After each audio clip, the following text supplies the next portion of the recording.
મારા સાસુ બિચારા સતત એમને સાંભળે, મને તો કંઈ કહે નહીં પણ એમને કહે ને એક દિવસ મારાથી કહેવાઈ ગયું મમ્મીને કે તમે કેમ જવાબ નથી આપતા, ખોટે ખોટા હેરાન થાવ છો, એકવાર કહો તો ખરા. અને ત્યારે મમ્મીએ મને બહુ સરસ વાત કહી કે હું તો પરણીને આવીને ત્યારેથી મેં ફોન મૂકી દીધો છે, એકલા જ બોલે છે. આપણે બધા અજાણતા જ સામેના માણસને એ કરવા દઈએ છીએ જે એની ઈચ્છા છે. એ તમને ગુસ્સે કરવા માંગે તો એ તમને ગુસ્સે કરી શકે. એવી છૂટ કોણ આપે છે? આપણે જ આપીએ છીએ. સામેના માણસને આપણે અધિકાર આપીએ છીએ કે આપણને જે એની ઈચ્છા હોય એ પ્રમાણે નચાવે. એ ઈચ્છે તો આપણે સુખી, એ ઈચ્છે તો આપણે દુઃખી, એ કહે તો આપણે રૂપાળા, એ કહે તો આપણે ખરાબ. ટીવીમાં કેટલી બહેનો અહીંયા ટીવી જુએ છે, એમાં તો હાથ ઊંચો કરો ડર્યા વગર. Very good. મને એક વાત કહો કે ટીવીમાં જે જાહેરાતો આવે છે શેની આવે છે? ગોરા થાવ, પાતળા થાવ, વાળ કાળા રાખો, ચામડી ટાઈટ કરો, યંગ દેખાઓ, યુવાન દેખાઓ, એ સિવાયની કોઈ જાહેરાત આપણે જોઈએ છે? આપણને એવું જ શીખવવામાં આવે છે કે જો આપણે રૂપાળા છીએ તો જ આપણને કોઈ માણસ પસંદ કરશે અથવા આપણે કોઈને ગમીશું. આપણે જ્યારે શબ્દ વાપરીએ છીએ ત્યારે કયો વાપરીએ છીએ? છોકરી જોવા જાય છે. 10-10 રૂપિયાની ટિકિટ રાખવી જોઈએ મા બાપે જો જોવા આવતા હોય તો. હા કે ના? તમે વિચાર કરો કે છોકરી જોવા આવે એટલે મા બાપ પણ છોકરીને રૂપાળી કરીને, તૈયાર કરીને, ફેશિયલ કરાવીને, વાળ સીધા કરાવીને, બ્યુટી પાર્લરમાં મોકલીને રજૂ કરે. રોજ 24 કલાક સાસરે ગયા પછી આવી દેખાવાની છે? હા કે ના? તો શું કામ એને એવી બનાવીને રજૂ કરો છો જેવી એ છે નહીં? સાદી સીધી સરસ છોકરી, પ્રેમાળ, ખુલ્લું હસી શકે, સાવ નાની હોય ત્યારથી એને શીખવે. જોરથી હસવાનું નહીં, કોઈની સાથે આમ વાત નહીં કરવાની, પગ નીચા રાખીને બેસ. આવું કશું પણ આપણે આપણા દીકરાને શીખવીએ છીએ? જોરથી હસવાનું નહીં, સ્ત્રી સાથે આમ નહીં, છોકરીની મજાક નહીં કરવાની, છોકરી સાથે આવી રીતે નહીં વર્તવાનું, આવું કંઈ આપણે આપણા દીકરાને શીખવતા નથી. કેટલી બધી મમ્મીઓ આજના જમાનામાં એવું કહે છે કે અમે દીકરીને દીકરાની જેમ મોટી કરીએ છીએ, કહે છે. પણ કોઈ મમ્મી એવું કહે છે કે હું દીકરાને દીકરીની જેમ મોટો કરું છું? કેમ? દીકરો 1 કપ ચા બનાવી લે, કે દીકરો 2 વાસણ ઘસી લે, કે દીકરો ઘરમાં પોતાનો પલંગ સરખો કરી લે, કે પોતાનું કબાટ સરખું કરી લે, આવું કેમ આપણે ન શીખવીએ? એની પત્ની પર થોડોક બોજ ઓછો થાય એવું જે સાસુ શીખવે ને એને એની પત્ની ખૂબ ખૂબ ખૂબ આશીર્વાદ આપે. હા કે ના? હા પાડો છો. કરતા કઈ નથી. બધા અહીંયા આવ્યા છે, સાંભળશે મને, પુરુષોત્તમભાઈને, બાપુને. બહુ સારું બોલ્યા હો, આટલું કહેશે, જમશે ને ઘેર જશે. હા કે ના? હા કે છે, બોલો. હા કહો છો? ના તો પાડો કમસે કમ. ભલે નહીં કરતા મારું કહ્યું પણ ના તો પાડો. મોઢે જ હા કહો છો. મારે જે વાત તમને કહેવી છે ને એ છે, બહુ બધા લોકો તમને શાસ્ત્રોની વાત કરશે, બીજી વાત કરશે.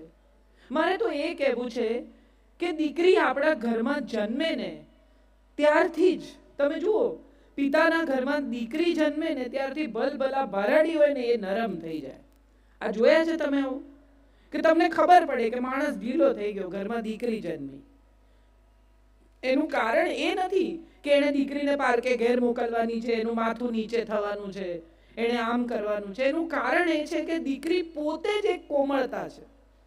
નાની 2, 2.5, 3 વર્ષની દીકરી આમ વહાલ કરે ને પપ્પાને, 1-2 દિવસની દાઢી ન કરી હોય અને દીકરીનો હાથ ફરે ને તો પપ્પાને બીક લાગે કે આ બિચારીના હાથ છોલાશે, એ બીકે દાઢી કરતા થઈ જાય. વહાલ કરે, એના ગાલ એટલા કૂણા હોય કે એમ થાય કે ના ના ના આપણે જરા એની પાસે જઈએ તો ચોખ્ખા થઈને જઈએ, જરા વધુ કૂણા થઈએ. દીકરી ઘરમાં આવે ને ત્યારથી પિતાને કૂણા કરી નાખે. 2.5 કિલોનું બંડલ પિતાના હાથમાં મૂકે ને આમ લપેટેલું, ત્યારથી જ ક્યાંક કશેક પિતાની અંદર કશું કોમળ થઈ જાય. દીકરી જ્યાં સુધી ઘરમાં હોય ત્યાં સુધી તમે જુઓ એટલું બધું સરસ વાતાવરણ હોય નાની 3 વર્ષની દીકરીને તમે ઢીંગલી આપો, એને શીખવવું ન પડે કે માં કેમ બનવાનું, એ આમ જ ઉપાડે ઢીંગલીને. કોઈ જોઈ છે આમ પગથી ઉચકે ગોળ ગોળ ફેરવે એવી દીકરી? અને 3 વર્ષના દીકરાને આપી જુઓ ઢીંગલી.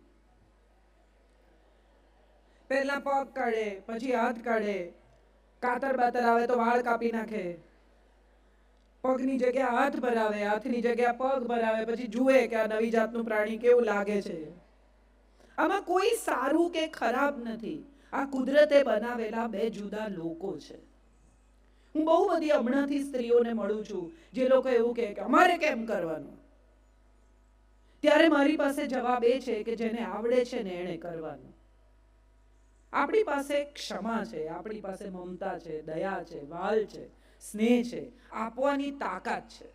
તમે કોઈ એવી માં જોઈ છે જગતમાં કે જેણે 2 જ રોટલી કે રોટલા બનાવ્યા હોય, બચ્ચું એવું કહીને ગયું હોય કે આજે હું જમવાના નથી, બહાર જમીશ, બહાર મારા મિત્રને ત્યાં જવાનો છું, મારી બહેનપણીને ત્યાં જવાની છું, અને એકદમ પાછી આવે દીકરી કે દીકરો અને એમ પૂછે કે ખાવાનું છે? તો કોઈ માં એવી છે તમે જોઈ કે જે એમ કે 2 જ રોટલી જો મારી છે, તરત જ એમ કે તું ખાઈ જા, હા કે ના? તો એનો અર્થ એમ થયો કે માં જો ખાવામાં એ પોતાનો સ્વાર્થ નથી જોતી તો બીજા તો શેમાં જુએ? એક માં દીકરા માટે, પોતાની દીકરી માટે જુદી છે, અને એ જ માં પોતાના જમાઈ માટે અને પોતાની વહુ માટે જુદી છે. ઓછી થઈ જાય જમાઈ આવે તો, સુઈ ખવડાવી દઈએ ને સુઈ કરી દઈએ ને કેટલુંય કરી નાખીએ, અને વહુ આવે એ પછીનો સ્વભાવ જ આખો બદલાઈ જાય. ખરી વાત કે ખોટી વાત? બધા આમ કરે પણ કોઈ બોલતું નથી. દીકરી નો વર આવે તો આપણને એમ થાય કે આપણે સુઈ એને આગતા સ્વાગતા કરીએ ને આપણે એને પ્રેમ કરીએ ને સુઈ જમાડી દઈએ. કેમ? તો કે આપણી દીકરી એના ઘેર રહે છે, આપણે એને સાચવીશું તો એ આપણી દીકરીને સાચવશે. સ્વાર્થ છે. પણ એ છોકરી જે બધું છોડીને આવી છે, એની અટક બદલાઈ ગઈ. ગઈકાલે 8 વાગે ઉઠતી હતી, એક રાતમાં સવારે 6:30 ઉઠવા માંડી. એ આપણને ખુશ કરવાનો ગમે એટલો પ્રયત્ન કરે, પણ આપણે એકદમ દુર્લભ દેવતા, આપણે ખુશ થઈએ નહીં. દરેક વાતમાં ક્યાંક ને ક્યાં ભૂલ ગોતી કાઢવી. એને સાફ કરેલો પ્લેટફોર્મ ફરી સાફ કરવો. વેતા નથી, આવડતું નથી, ધીરી છે, આવી છે. બાપુ એક બહુ સરસ વાર્તા કહે છે, મને બહુ ગમે છે એ વાર્તા. હું એમની હાજરીમાં તમને આજે કહું કે એક સાસુમાં હતા, એને ત્યાં વહુ પરણીને આવી. વહુને ઘરે સવારે શિરામણનો રિવાજ, સવારે ખાય. અહીંયા કોઈ સવારે ખાય નહીં, મા દીકરો એકલા રહે. રાતના જમ્યા એ પછી સીધું લંચમાં ખાવાનું, બપોરનું. તો થોડા દિવસ તો ચાલ્યું, પછી વહુને એમ થયું કે આ તો આમ તો નહીં જીવાય, રોજ સવારે ભૂખ લાગે ને છેક જમવા સુધી રાહ જોવાની. એટલે રાત્રે રોટલો ભાખરી ચોરી લે, ઘંટીની નીચે છુપાવી દે. સવારે દળવા બેસે ત્યારે ધીમે ધીમે ખાય. એક દિવસ સાસુમાં વહેલા ઉઠી ગયા, એ દળવા બેસી ગયા. એને જોયું કે આ તો ઘંટીની નીચે વાડકી છુપાવેલી છે ને એમાં તો ભાખરી છે. એને થયું અરે બિચારી લુખી ભાખરી ખાય છે. બીજા દિવસથી ગોળ મૂકવા માંડ્યા કે હશે બિચારી, કહી નથી શકતી ને. વહુને એમ થયું મારો વર જ મૂકતો હોય ને, આટલું વાલ તો બીજું કોઈ કરે જ નહીં, સાસુ તો સારી હોય જ નહીં. એટલે એને બી વળી એના વરને એમ કે અરે વાહ કેટલું સરસ. વરને એમ થયું કે હશે જે વાતે ખુશ થઈએ છોડો ને. થોડા દિવસ નહીં, થોડા વરસ આવું ચાલ્યું. વહુને ઘેર વહુ આવી. હવે માની આંખો ઝાંખી થઈ ગઈ છે, બહુ સરસ દેખાતું નથી. અને માં પોતાની વહુને પૂછે છે, જે હવે સાસુ થઈ ગઈ છે, કે બેટા તારી વહુ કેવી છે?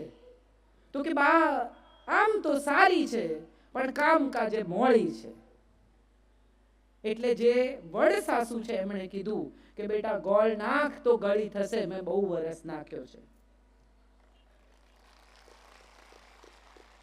એમ કોઈ ગળ્યું થતું નથી, ગોળ નાખવો પડે છે. જેણે ગળ્યું ખાવું હોય ને એને.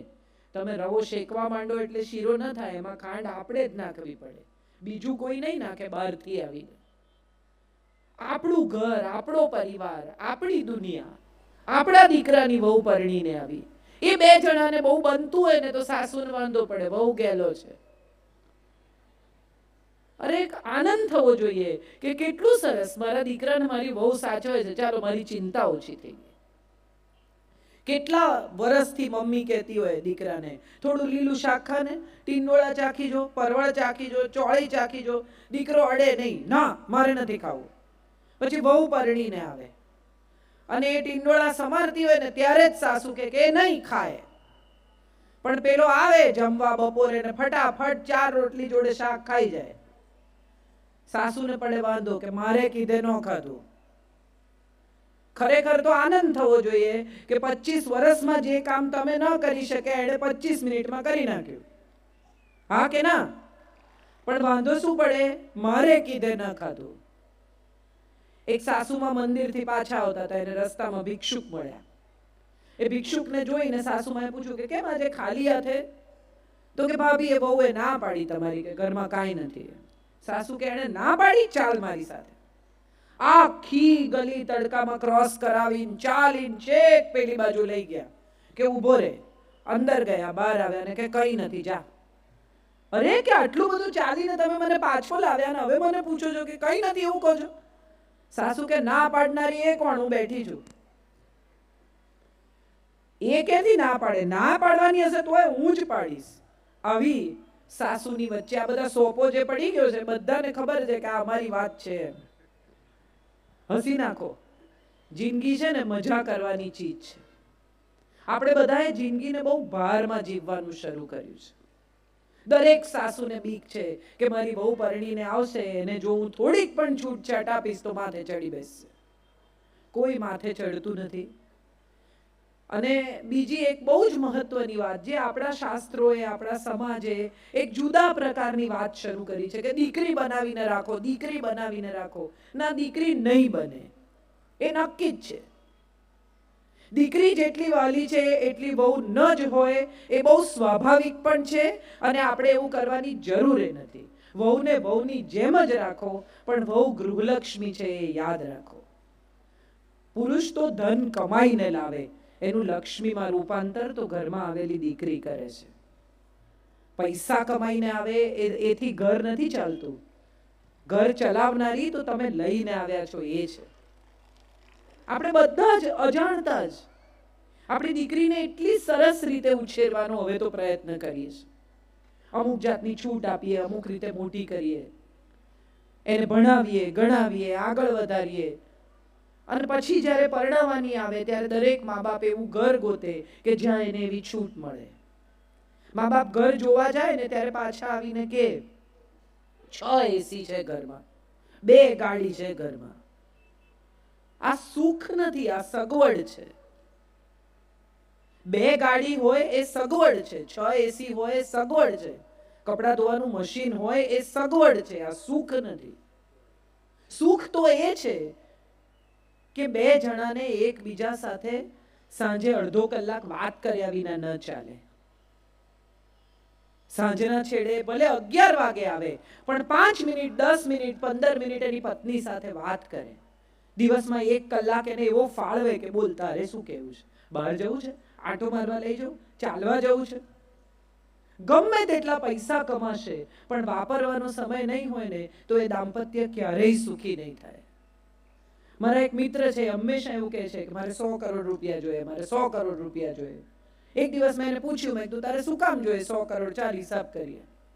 બિલ્ડર છે એટલે કે મારે અમદાવાદમાં સુપર બંગલો બાંધવો છે. મેં કીધું 25 કરોડ રૂપિયા. ચાલ પછી?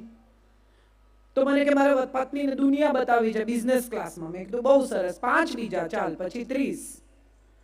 તો કે મારે છોકરાઓને સારામાં સારી ફોરેન યુનિવર્સિટીમાં ભણાવવા છે. ચાલ 5 બીજા. 35. પછી? તો કે પછી વૃદ્ધાવસ્થા માટે બી કંઈ જોઈએ. તો મેં કીધું ચાલ 40. પછી? 40 એની પાસે આજે પણ છે પણ પેલા 60 કમાવાના ચક્કરમાં વાપરશે નહીં. અને પત્નીના ઘૂંટણ જતા રહેશે ને ત્યારે એને માનસરોવર ને બદ્રી કેદાર લઈ જશે. આજે હમણાં જે કરવાનું છે ને એ આપણે કરી લેવાનું છે. કોઈ કે એટલે આપણે રૂપાળા, કોઈ કે એટલે આપણે સરસ, કોઈ કે એટલે આપણી રસોઈ સરસ. ઘરમાં મહેમાન જમવા આવ્યા હોય ને પતિના મિત્ર આવ્યા હોય એટલે પત્ની કે જમવા બેસે ત્યારે કે ભાભી તમારી દાળ બહુ સરસ, એટલે તરત કે એમને કહો. એમને શું કહેવાનું?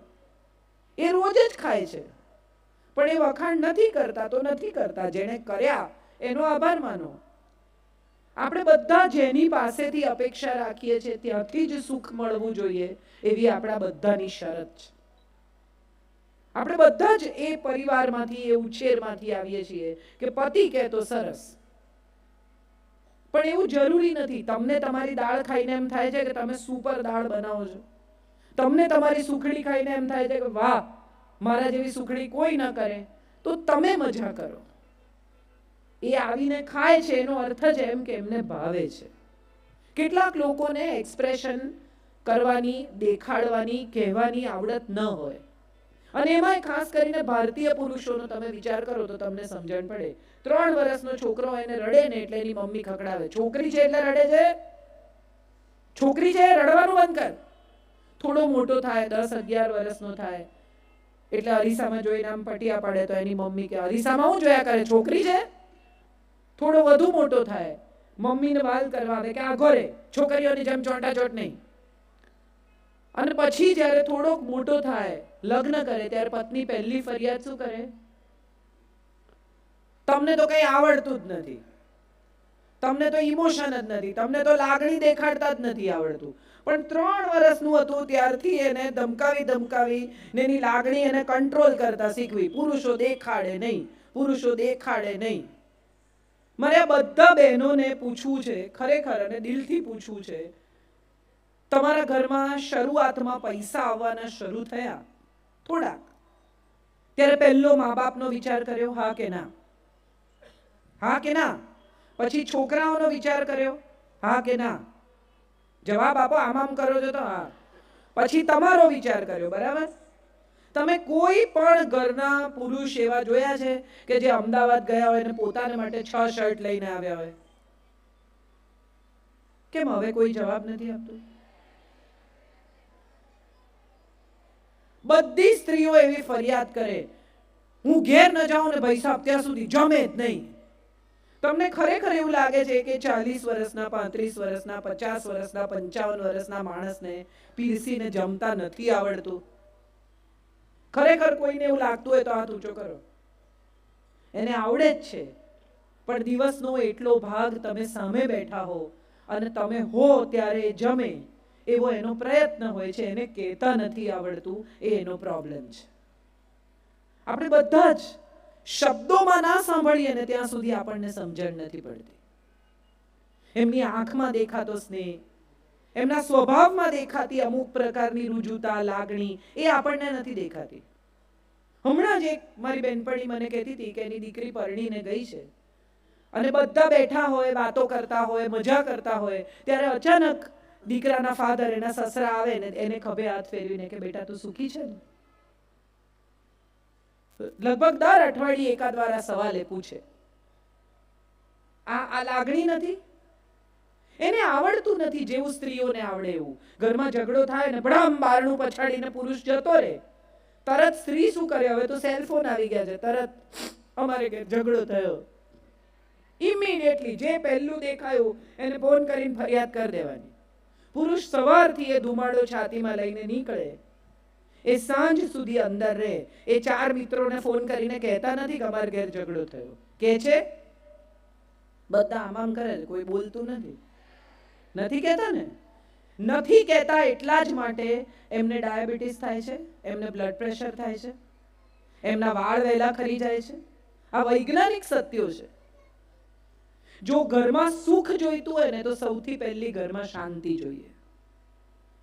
પરણીને આવેલી છોકરી પતિને ફરિયાદ કરે અને સાસુ દીકરાને ફરિયાદ કરે, આ ત્રાસ એના માટે એટલો થઈ જાય કે ઘેર કેટલા મોડા જવાય એવો પ્રયત્ન કરે. હા કે ના?